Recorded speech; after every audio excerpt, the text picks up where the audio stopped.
uh, in that, I can't remember if it was Second Kings or Second Chronicles, but it said he tore down the idols. Peep this, in all the places that pertain to the people of Judah, to Jerusalem and Israel. He didn't go all out into the other nations trying to mess with their stuff. That is important because people spend so much time focusing on what other people are doing and very little time reforming at home. And I feel like it's a deflection. You know, you ask somebody something, they say, well, they, then you spend all that time worrying about what's going on out there that you never get to. And I feel like, and I know I could be wrong on this, but a lot of times, and I've said it before, it's like if you have a boyfriend or a girlfriend or a husband or a wife or somebody you're espoused to, and they all on their ex's social media. Girl, did you see what X was doing? He just bought this girl, da da da da.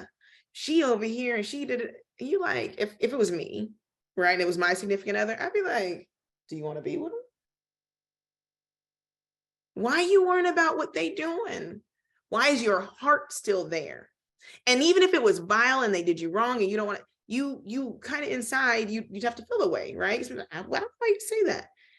I feel like, and not in and people say, well, I'm trying to warn other people.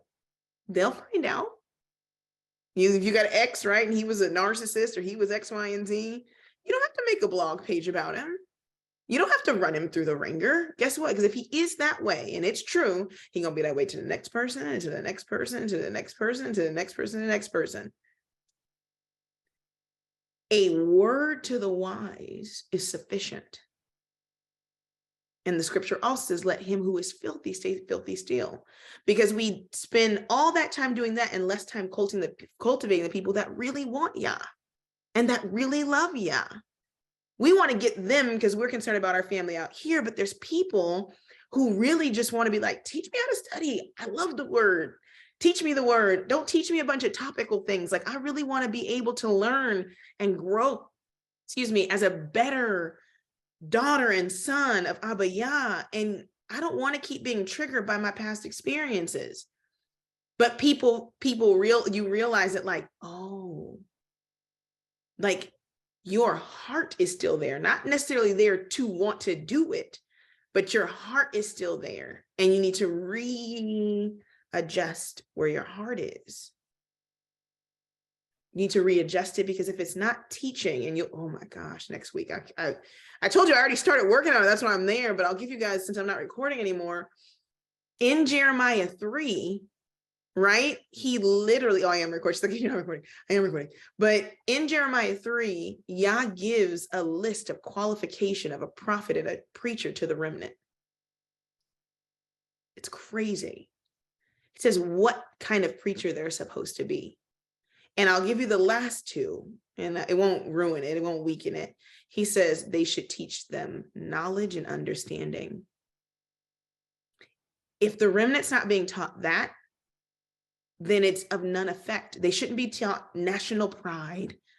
They just say, he's like, and they're going to be taught their identity. Those are like par for the course. When you start walking in Torah and walking his ways, you're his. End of story. Get this, though. They're supposed to be nurtured and comforted.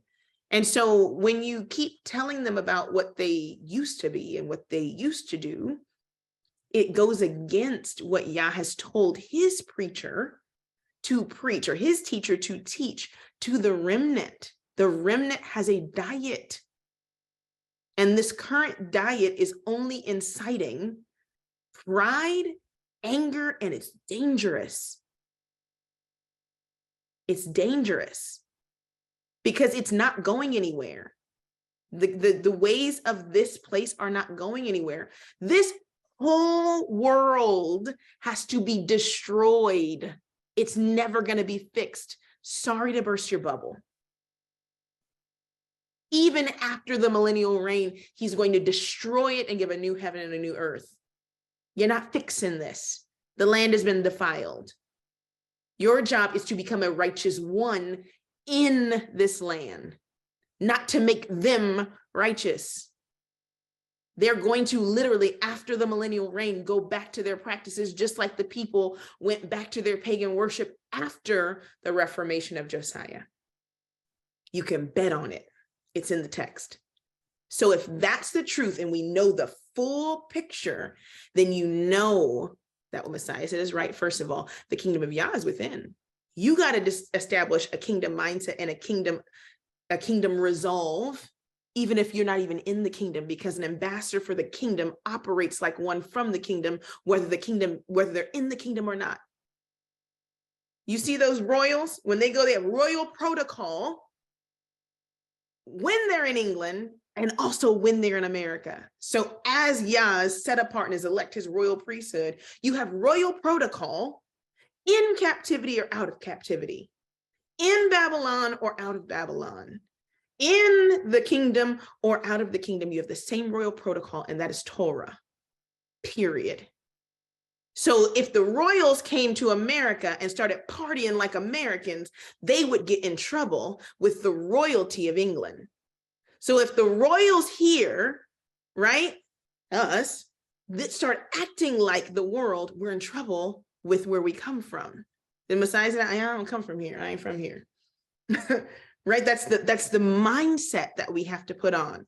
When the royals come to America and see Americans doing American things, do they come back and go, from the royal court, we're going to speak out against all the Americans do American things? We don't do American things. But guess what happens when earthly royals come? They make other people want to be more royal. They make people get in line and curtsy and everything. You start taking on practices of a kingdom that's not even yours. So how much more so then if you start acting royal, well, then you take on practices and a disposition. When you put it on, will other people not come to you in that same way and put on that same royal disposition? That's what it means to be kings and priests, to be in it and not of it. You want to be higher. When you say, oh, I don't do that because I love Yah in this way. Well, shoot, I'm supposed to love Yah too. I want to love Yah like you love him because he's blessing you. He's taking care of you. What does your love for Yah look like? It's like, I don't even have to worry about it. It's not even on my radar. Let the people keep peopling. That's it.